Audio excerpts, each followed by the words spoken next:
La matinale ce matin, on va essayer de faire un petit bilan de ces intempéries. Beaucoup de vos collègues sont mobilisés parce que les stigmates, et on les voit sur les images que nous vous montrons dans la matinale, sont importants. 600 de vos collègues sont en ce moment à pied d'œuvre. Quelles sont les opérations les plus délicates?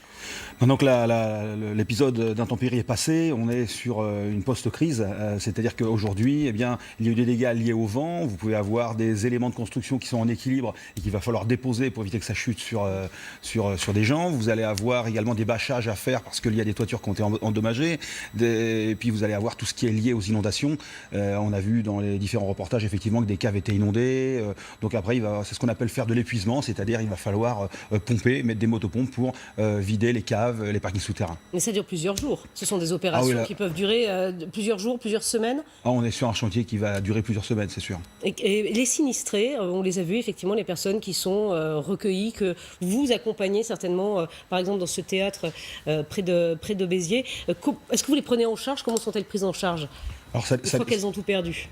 Effectivement, alors c'est surtout le rôle des mairies d'assurer le relogement, mais effectivement tous les services publics, y compris les sapeurs-pompiers, sont mis à contribution pour toute la partie logistique, apporter la nourriture, aider les gens, les raccompagner chez eux pour venir récupérer quelques objets. Donc voilà, les sapeurs-pompiers, oui, sont également mobilisés sur ce type d'opération. Et comment arrivez-vous à mobiliser 600 de vos collègues en l'espace de quelques heures en cas d'intempéries, comme ça a été le cas la nuit dernière?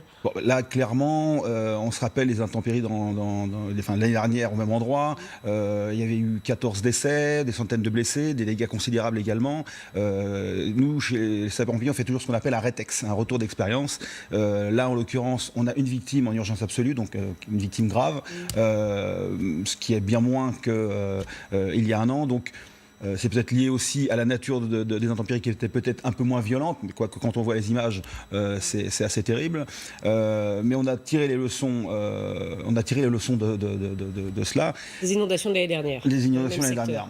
Et donc, d'entrée, on avait prépositionné, il y avait forcément les pompiers locaux qui étaient sur place. Bien sûr, mobilisés, parce que l'épisode était annoncé. Mais il y a également des renforts des départements voisins, mais également nationaux, avec des unités militaires qui sont venus renforcer et se prépositionner tout de suite pour avoir un maillage du territoire en immédiat. Vous vous entraînez toute l'année pour réagir dans ce type de cas précis? Là, très clairement, quand on a la notion qu'il y a un épisode d'intempérie comme ça qui va arriver, déjà on fait les vérifications de tout le matériel qui peut servir, et puis effectivement on travaille notamment sur la réception des appels 18, parce que là vous allez avoir un afflux, on va être totalement submergé par les appels, et il faut savoir faire le tri entre le risque courant, puisque de toute façon qu'il y ait ou pas les intempéries, les sapeurs-pompiers travaillent en permanence et ont toujours des interventions, et puis les interventions liées à cette intempérie, celles qui sont urgentes qu'il va falloir traiter en immédiat, et celles qu'on va pouvoir traiter un peu plus tard, comme les épuisements de cave par exemple. Voilà, donc un travail